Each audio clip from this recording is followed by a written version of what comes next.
Hello everyone, it's me again, Steve Doja here, back to more Dragon Ball Daima, and yeah, Dragon Ball Kakarot's actually having its first Daima DLC, a bunch of new images released showing things from all the main characters, all the villains, the locations, and man, the ground-based combat in Daima looks absolutely insane. The Daima DLC for Kakarot looks like it's going to be even better than the End of Z DLC, which is shocking because that one surprised everyone of its ending.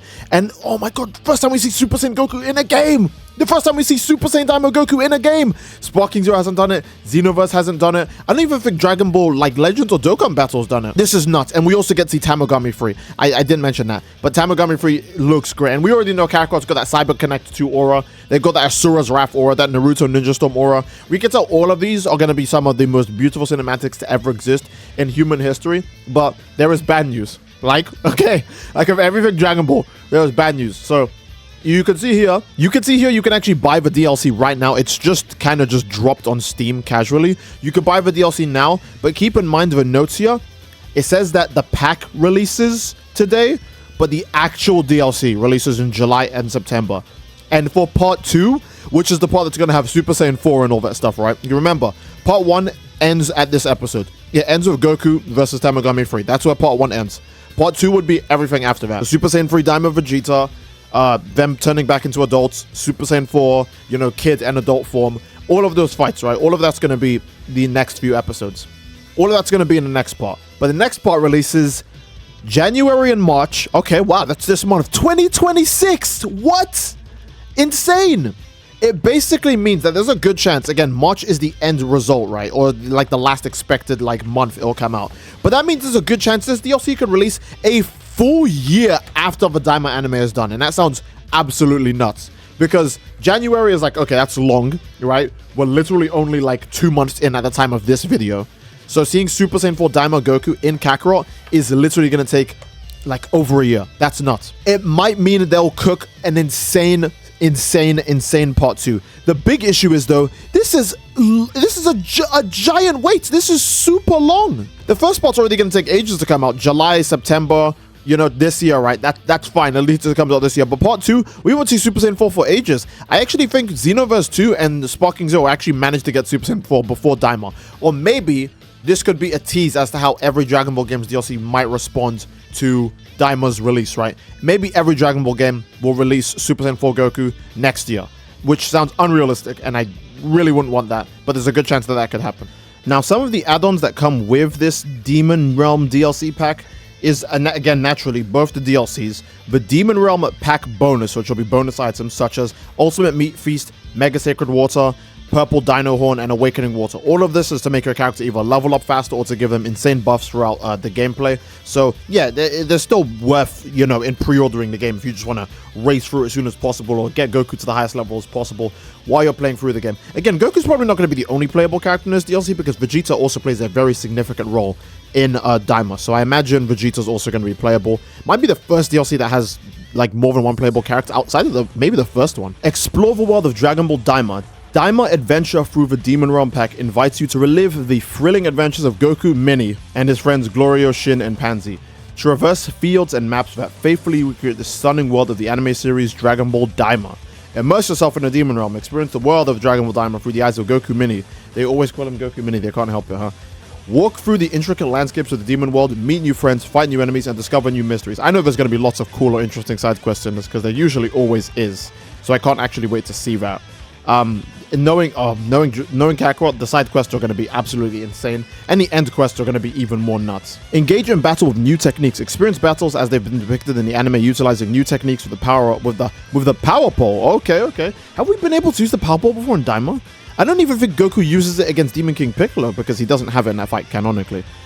We have not got to use the power pole at all in Kakarot. Oh my goodness, that's actually cool. Leverage the Medibug to get various effects and support items from Pansy and others to add a strategic layer to your combat.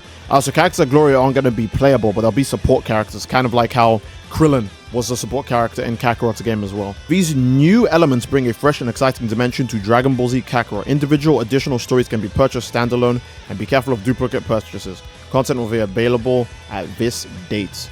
So there you go. And then there's obviously system requirements if you need to know on PC. Starting January 1st, 2024, the Steam client will now only support Windows 10 and later versions.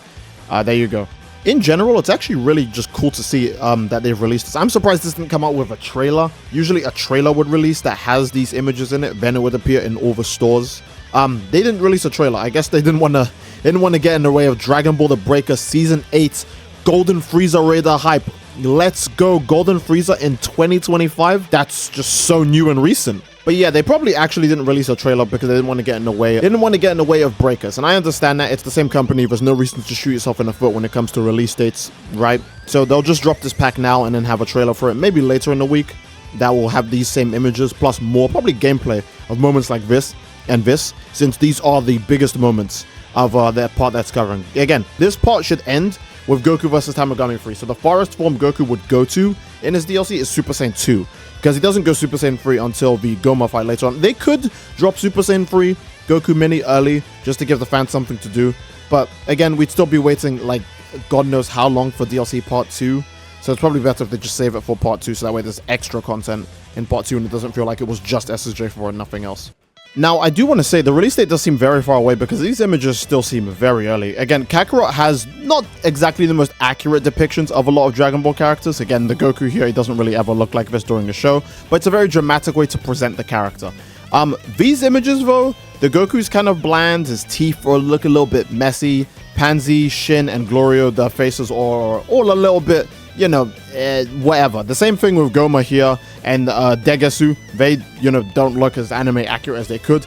Now, you could say it's Daima's art style, but I think it's the reason why the DLC is taking so long. Again, they just show us preview images because they look nice, right? These are the real images we're here for. These are the ones that they put blood, sweat, and tears into. These ones are just, okay, we're just adding these images to the pack because we want to show, you know, all the main characters, the villains, key locations, key events, key fights, etc., right?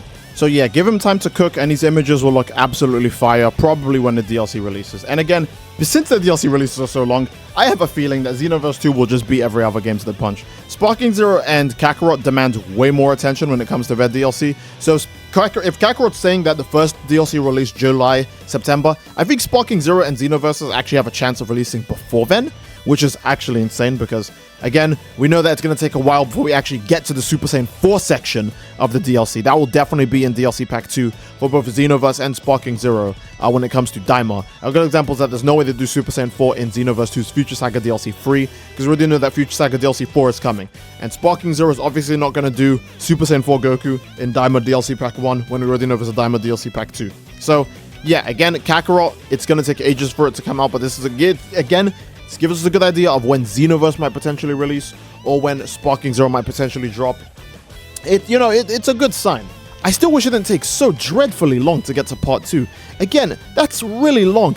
There's a good chance that, again, if it's not January and if it's March, this game could actually end up coming out on the 2nd anniversary of Toriyama's passing or the anniversary of the Dragon Ball Daima anime ending, which is crazy because that's a really long time to play Super Saiyan 4 Goku when Sparking Zero is a new game that just released and people are probably going to want to rush to play Super Saiyan 4 Goku in that game.